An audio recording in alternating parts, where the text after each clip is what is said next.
This isn't just a nightclub, it's a doorway to hell. A place where a gruesome murder and a chilling curse created a haunted hub of paranormal activity. Welcome to Bobby Mackey's Music World, a place so evil, it's believed to be one of the most haunted places in America.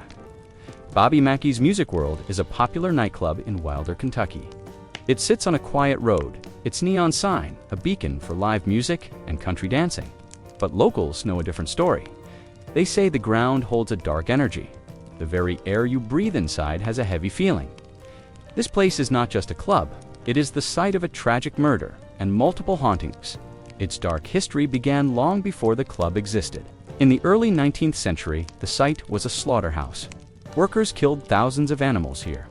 The blood ran into a well on the property. The building's original use set a dark tone. It created a foundation of violence. This violent history set the stage for all that came after.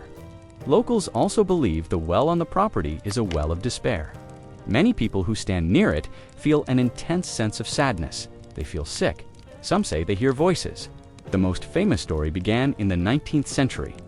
In 1896, a student named Pearl Bryan was found decapitated. Her head was never found. Two dental students, Scott Jackson and Alonzo Walling, were charged with her murder. They were tried and found guilty. The men were sentenced to death by hanging. The execution site was the very ground where Bobby Mackey's stands today. Before his death, Jackson is said to have cursed the town. He swore a curse on the land. He said he would return to haunt everyone who had a hand in his death. People believe that Jackson's curse is what made the land a home for evil.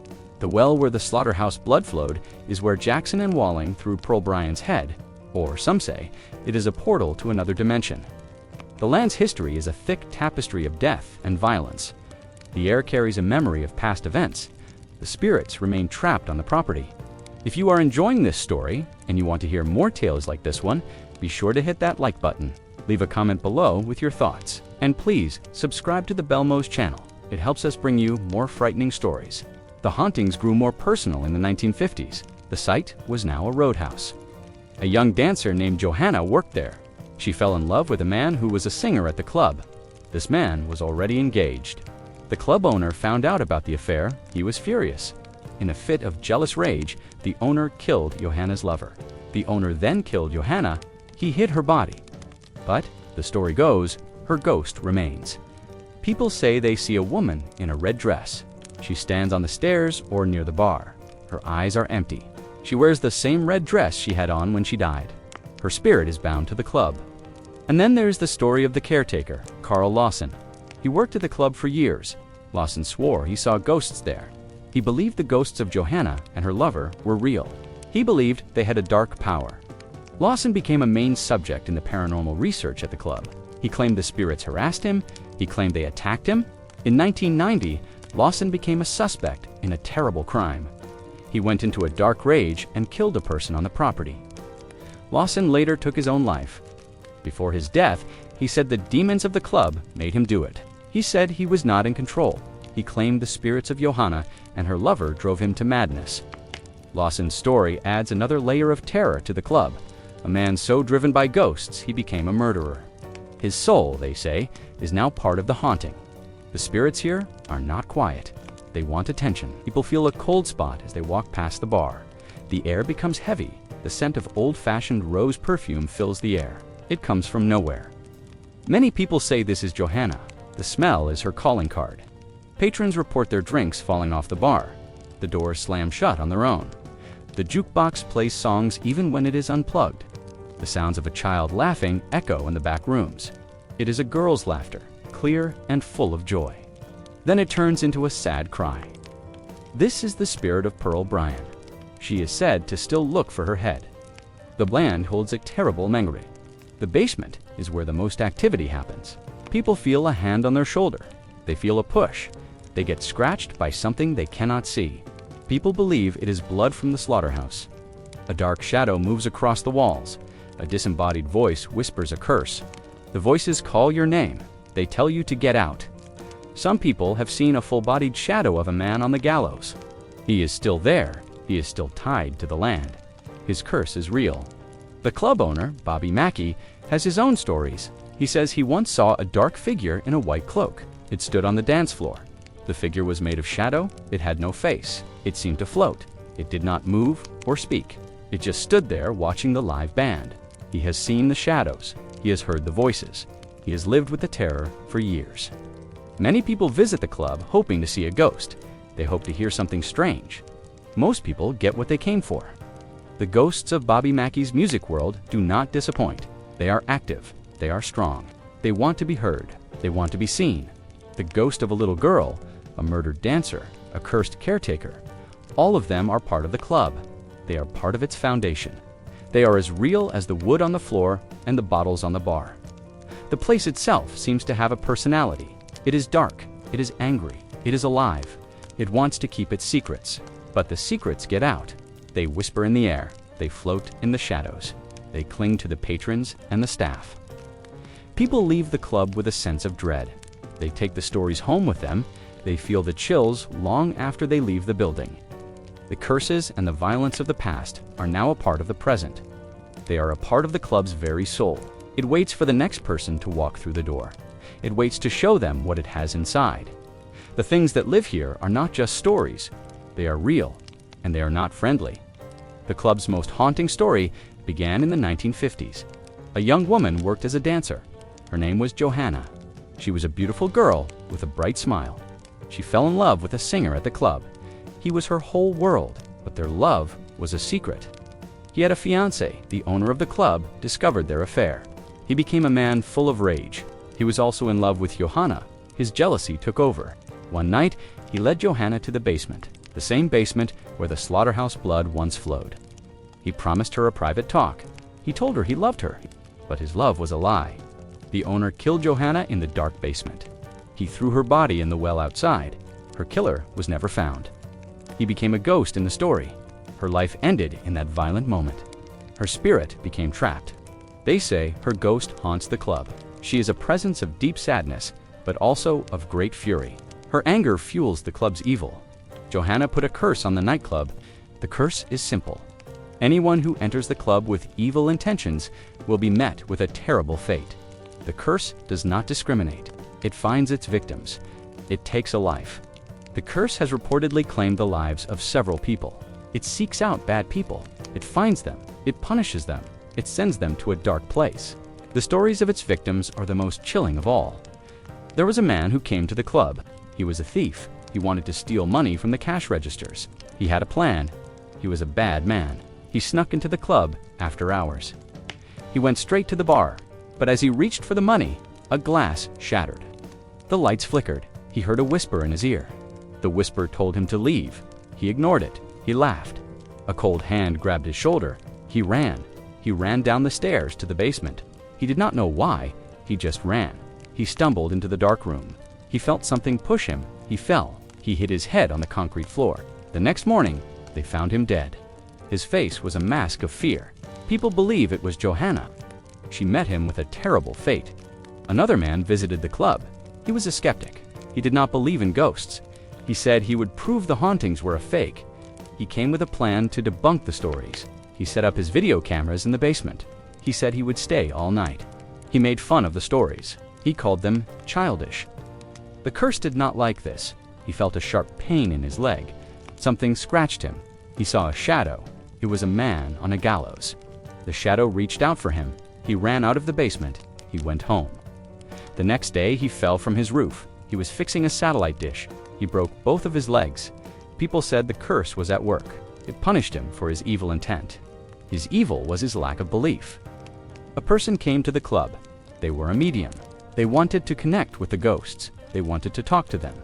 But this person had bad intentions. They wanted to use the ghosts for money. They wanted to sell a story. They wanted to profit from the dead. This is an evil intent. This person went into a trance. They began to speak. They spoke in a strange voice. The voice was not their own. It was a deep, hateful voice. It cursed them. The medium went crazy. They ran out of the club. They screamed for help. They went home and checked into a hospital. They never came back to the club.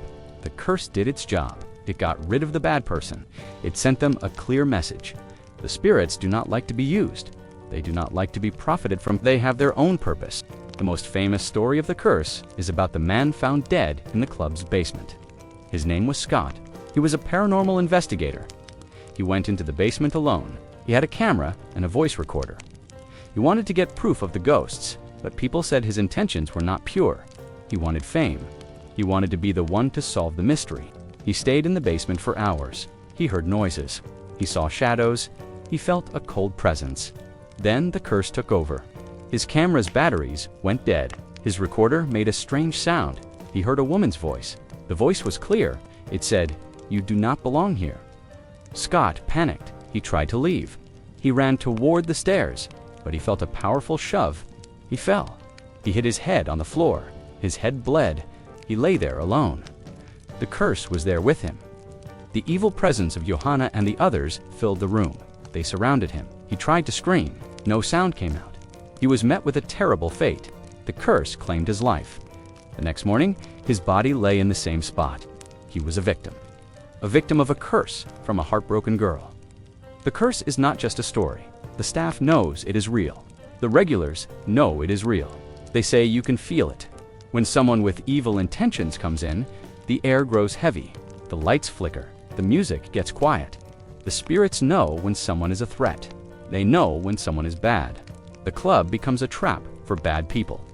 The curse protects the place. It protects the spirits who live there. It is a guard, a brutal guard. The curse acts as a cleansing fire. It burns away the evil. It makes sure the club remains a place of ghosts. It keeps the secrets hidden. It keeps the past alive. The spirits are always watching. They wait for someone with a dark heart. They wait to punish them. The curse is always working. It never sleeps. The club's most chilling secret is this. People believe Bobby Mackey's is a demonic portal. It is not just a place with ghosts. It is a doorway to hell, a place where evil things can cross over. It is a tear in the fabric of reality. The energy from a century of violence, 100 years of pain, and a brutal curse built a bridge. A bridge from the human world to a dark place. This is what paranormal investigators say. This is what the owner, Bobby Mackey, believes. Bobby Mackey has his own terrifying stories. He knows the club is more than haunted. It is evil. He has been there alone at night. He has heard things. A low growl from a corner. The sound of chains dragging across the floor. A woman's scream. He has seen a shadow figure. It was a man. It had no face. It had 2 red eyes. The shadow was tall. It stood on the stage. It watched him. Bobby ran from the room. He felt a cold presence behind him. He felt it follow him. He felt a hand on his back, a push. He fell down the stairs. He felt a sense of dread, a feeling of pure evil. He knew it was not a ghost. It was something else, something demonic. Employees have had similar experiences. A bartender was wiping down the counter after closing. The club was empty. She felt a presence behind her. She felt someone breathing on her neck. A chill went down her spine. She turned around. There was nothing there. She smelled something foul. It was the smell of sulfur, the smell of brimstone. It was a smell of pure evil. The lights flickered. The stereo turned on by itself. It played a song backward. The sound was a loud hiss. The bartender ran out the door. She never came back to work. She was too afraid. Another employee was a waitress. She worked in the club for years. She was a brave woman. She did not believe in ghosts, but one night she was cleaning tables. She saw a shadow move. It was in the shape of a person. It was a dark blur. It moved fast and went into the men's bathroom. The waitress went to check it out. She thought it was a person. The bathroom was empty. The door was locked. She felt a drop in temperature. She saw her breath in the air. She heard a voice. It was a deep voice, a hateful voice. It said, "You are next." The waitress ran. She left her job. The place made her fear for her life. The place has a hold on people.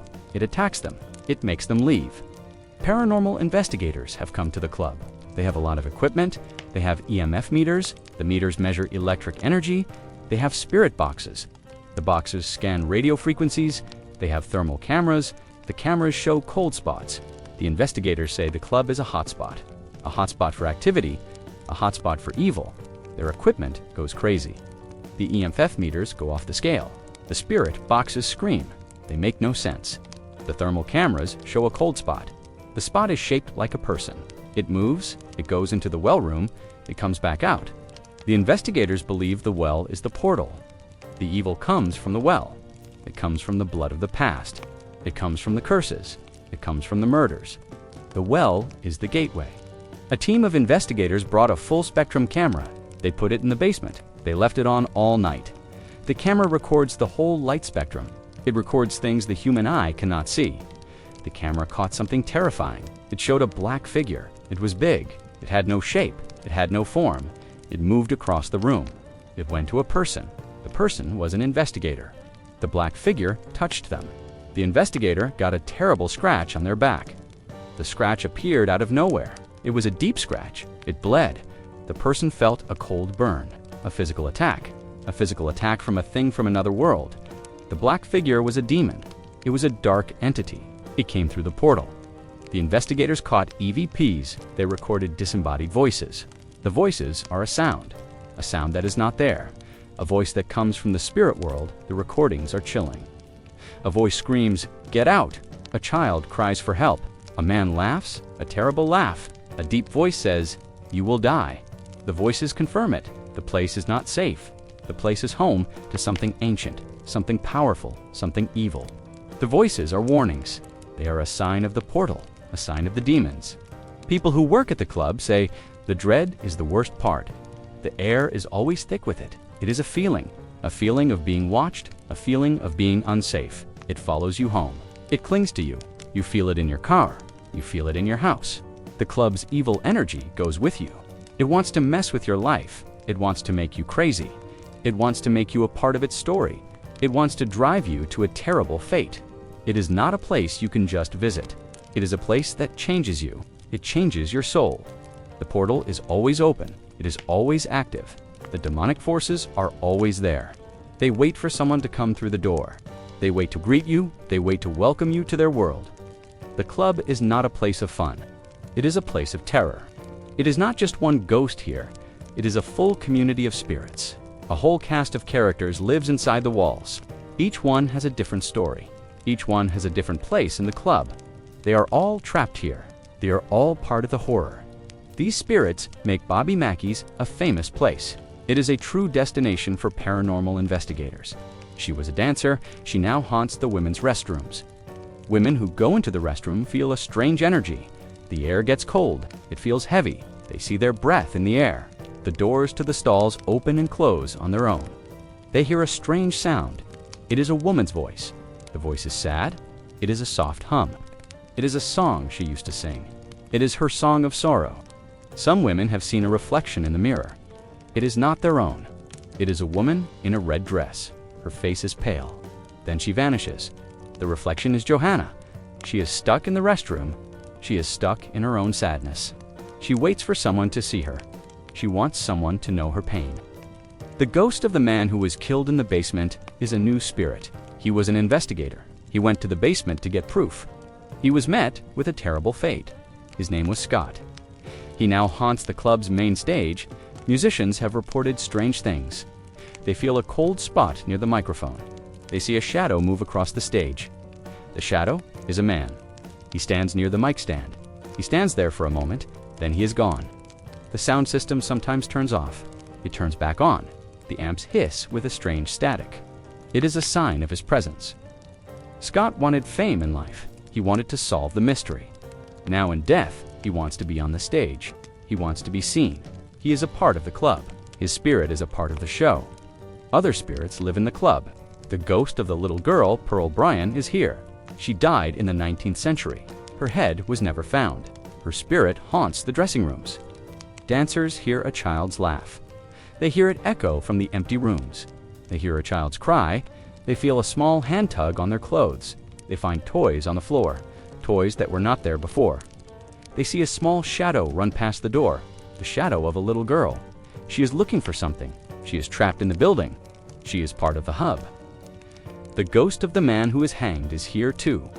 His name was Scott Jackson. He was hanged on the property. He cursed the land. He haunts the well room. The well room is where he threw Pearl Bryan's head. Visitors feel sick in this room. They feel a sense of terror. They see a rope swinging from the ceiling, a rope that is not there. They see a tall shadow figure. It stands in the corner. The figure moves closer to them. The air turns cold. They feel a powerful dread. This ghost is not happy. It is full of anger. It wants to hurt people. It is a part of the evil that lives here. The curse is real. The ghost is proof.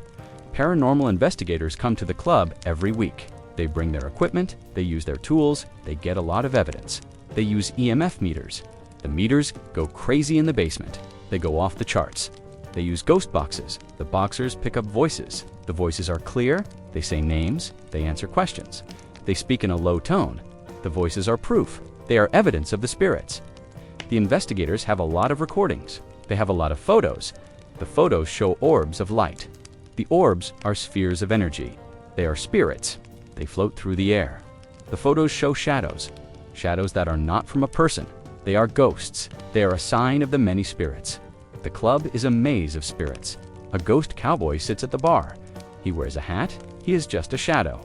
He is not solid. He drinks a phantom drink. A woman dances alone on the dance floor. She wears an old-fashioned dress. She moves with a sad grace. She is a woman from the past. A man stands near the jukebox. He stares at the buttons. He wants to play a song. The club is full of these ghosts. They are all different. They all have a story. They all have a purpose. They all make the place a hub of supernatural energy, a hub of terror, a hub of the past. The ghosts live among the living. They share the space. They make their presence known. They make sure you know they are there. They are always there. They are always watching. They are always a part of the music. They are a part of the fun. But their kind of fun is not for everyone. It is a dark kind of fun. It is a terrifying kind of fun. The hauntings never stop. They never end. They just become a part of the club. They are a part of Bobby Mackey's music world. Today, Bobby Mackey's Music World is a restaurant and a tourist attraction. The building that was once a slaughterhouse, a curse, and a portal to hell is now a place for the curious. It is a place for brave people who want to face the darkness. It hosts haunted tours. It hosts paranormal investigations. The club's dark history and its reputation have made it a living legend of terror. It is a must-see for anyone interested in the paranormal. The horror is no longer a secret. It is a show, but the terror is still real. Haunted tours happen all the time. A tour guide leads a group of people through the building. The guide tells them the stories. The guide shows them the spots. They go to the basement. They go to the well room. They go to the main stage. Visitors feel a strange presence. They feel the air get cold. The air feels heavy. A woman on a tour felt a hand touch her shoulder. She was standing in the basement. She turned around. Nobody was there. The guide told her it was Johanna. The ghost of the dancer still touches people. A man on a tour felt a strong push. He was standing near the well room. He fell. He felt a sense of pure dread. The guide told him it was the curse. It was the presence of evil. A family went on a tour. They were a mom, a dad, and 2 teenagers. The teenager with the video camera had a strange thing happen.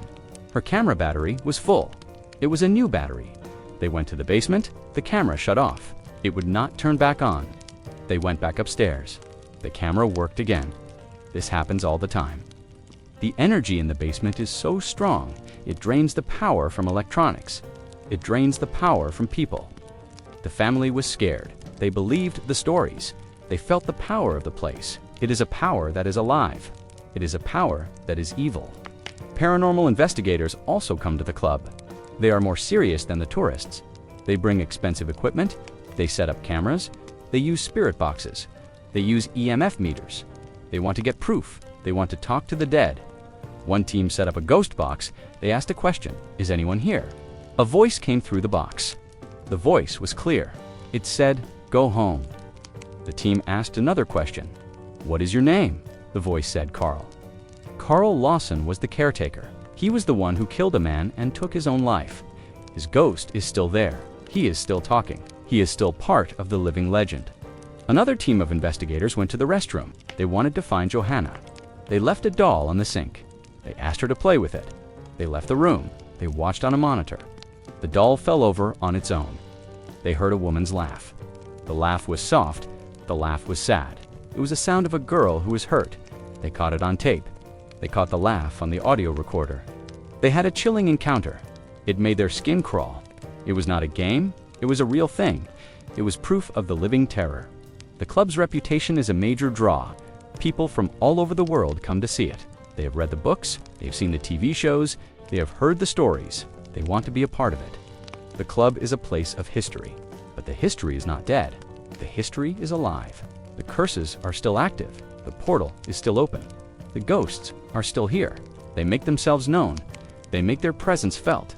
The legend is not from the past. It is from the present. The club is a living nightmare. It is a place where the veil between worlds is thin. It is a place where the dead live with the living. They share the space. They share the air. The club is a tourist spot now. It has a gift shop. It sells shirts with ghosts on them. It sells books about the hauntings. The business is built on fear. It is built on the tragedy of the past.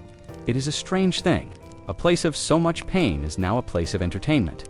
But the spirits do not like it. They show their anger. They do not like being a show. They push, they scratch, they talk. They make sure people know the truth. They make sure people know the club is not a game. It is a place of terror. The living legend is not just a story, it is a warning. If you enjoyed this story, please like this video. Leave a comment with your thoughts on Bobby Mackey's music world, and for more terrifying content, be sure to subscribe to the Belmoze channel. Your support helps us tell these chilling tales. The club will always be here. The well is still there. The basement is still there. The stage is still there. The spirits are still there. The living legend of terror is a part of the town. It is a part of the country. It is a part of the world. The horror never stops. The horror never ends. It just waits for the next person to walk through the door. It waits for the next story to be told. It waits for the next victim. It waits for you.